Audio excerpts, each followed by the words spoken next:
following Jesus. We think our journey gets tiring following him. Because you see, things don't go our way a lot of times. We say, oh, it's just not worth it. I'm tired of this. Well, I'm so glad Jesus didn't feel that way. Right. I'm glad he didn't feel that way to say, I'm just tired of this. I'm too tired to go on. But my determination is to go to Calvary for you.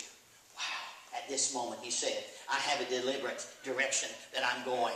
And then the second thing I want us to look at this moment, it symbolizes a commitment of great cost. Because look at what he said in verse 35.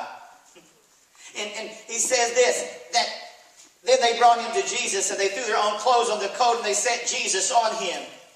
And as he went, many spread their clothes on the road. Then as he was now drawing in the descent of the Mount of Olives, the whole multitude of the disciples began to rejoice and praise God with a loud voice for all the mighty works they had seen. At this moment, there was a deliberate and determined direction. At this moment, this symbolizes a commitment of great cost. There was no turning back at this moment. None at all. I think that when we see that Jesus chose his mode of transportation. You see, the people were thinking, well, we've got a king coming. And when you think of a king, you certainly don't think of him riding in on the donkey. You wouldn't think that. Wow. Have you ever ridden a donkey? I've even ridden a pig, but that don't matter. That has nothing to do with what I'm going to tell you. They're not fun. Believe it or not, they even make them small enough to where my legs drag the ground. And they're not fun to ride. Hard. I mean, it's just hard to sit on one. But I get to thinking, Jesus chose a donkey representing humility. Think about that for a moment. A king, you would imagine, would come into town bringing his chariot, riding in a chariot with his guards around him. Riding in that chariot or upon a white horse where people could recognize him as king. But Jesus chose his mode of transportation, one of humility and one that made him aware of his mission. You would have thought, perhaps, that since Jesus is going to Calvary, it's going to be very hard and difficult for him this week. It's going to be very tiring for him. At least go out in style. You know what I always wanted to do? I told somebody that not too long ago after Melissa and Andy got their Mini Cooper. It's convertible. So we were here at church working, and I was going to get lunch. So I drove her car. I put the top down. I put my shades on. Put my hat on. I was gone a while, forget it. And I had to stop at Stoltz's. I pulled up to the window. Normally I go in, but not today. I'm driving up. I pulled up. And I looked at her. I said, you know what makes that preacher look cool? She said, what, Tom? So they never know it's also what I'm going to say. I said, you get sunglasses, you get a hat, and you borrow your daughter's convertible. I said, because I've always wanted some weekend just to go rent me a convertible and just drive. Just drive. I thought, man, that would be classy. Go out in class. And I thought think about Jesus. He could have gone out in style. He could have gotten the greatest stallion or a greatest chariot to bring him. But yet, because of his humility, this moment, it symbolizes a commitment of great cost. He's descending, he's going there in humility and being aware of his mission. The path that Jesus was on was one that descended before it ascended. Because I look and it says this, that he was now drawing near the descent of the Mount of Olives.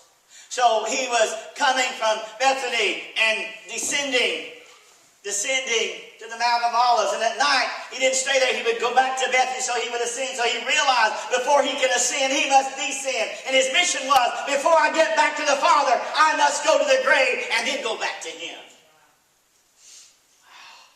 Wow. This was a journey that cost Jesus everything. This moment. It was a journey that cost Jesus everything. But in turn, it established him as Lord over all things. Wow. in on the donkey? And he's going to be the Lord over all things? Oh, yeah. And then it was a journey that, and I begin to think as we follow Jesus on this journey, I think it will cost us everything in a sense. And what I mean by that is that, God's going to bless us when we follow him, but because with everything that he is, and I'll bless you with that. You see, something in us must die before we can live. I think in the book of Luke chapter 9, we find that if any man will come after me, let him deny himself, take up his cross and follow me. Right. So what I'm saying is, we must also realize that our journey with Jesus is a commitment of great cost. This very moment. I was reading, actually Jeanette pointed this out to me. She was reading, and I brought this, but she was reading in Home Life magazine the other day, and it talked about the cross. Get this. Because you see, Jesus at this moment knew it was going to be a commitment of great cost. It says the cross is the pinnacle of Christ's humility.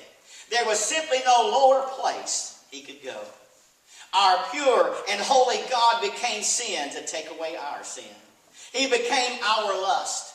He became our pride. He became our selfishness. He became our anger in order to give us his righteousness.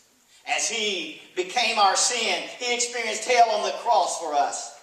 Church Father Thomas Aquinas once wrote of hell as having both pain of loss and pain of sins. And Jesus experienced the pain of loss as the Father turned away from the Son, causing him to yell out, my God, why have you forsaken me? Wow, such pain of loss. This moment, Jesus knew it was going to be a commitment of great cost. But then, he experienced the pain of sins as he bore the full measure of God's holy wrath. It took 6 hours on the cross for Jesus to satisfy the wrath of the Father. And it would take us an eternity in hell to do that. Thankfully, Jesus humbled himself and became obedient to death, even to death on the cross. Why? Because of his love for you and for me. This moment, Jesus knew it was a commitment of great cost. This moment, in verse 36, get this. And as he went, many spread their clothes on the road. This moment, we see the Messiah, who is a king with no other rivals. And here they are. They're throwing clothes in front of him. They're throwing palm leaves in front of him. They're crying out, Hosanna, Hosanna, salvation has come. At that moment, there's no other rivals. He's the King of Kings. Then, they were singing praises to him. And Jesus said if they hadn't done that the rocks would cry out to him. A king with no other rivals. But then I pondered and I stopped and thought, wow, he is King of Kings. But today he has a lot of rivals. What I mean by that is, he's still in control. He's still in charge of things. But yet, there are many rivals today with this king. There are those who say today, I'm placing other things before him. And when you do that, that's your king.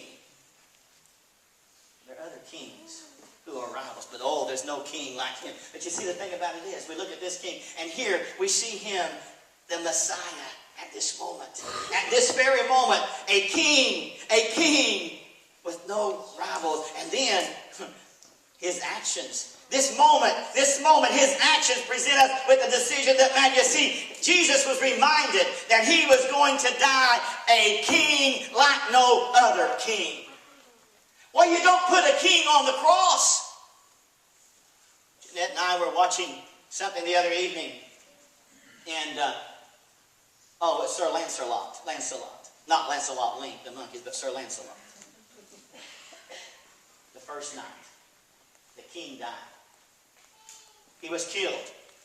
And they made a little raft, put him on that raft and put all kinds of wood and hay and everything, and they laid him on that, and they buried him at sea. They sent him out, and then they shot an arrow, and they burned him. They buried him with people gathered around lifting up their swords to him, paying honor to him. Their king had died. That's the way that you'd bury a king. You wouldn't kill a king by putting him on the cross. The lowest form of death there could be, especially hanging.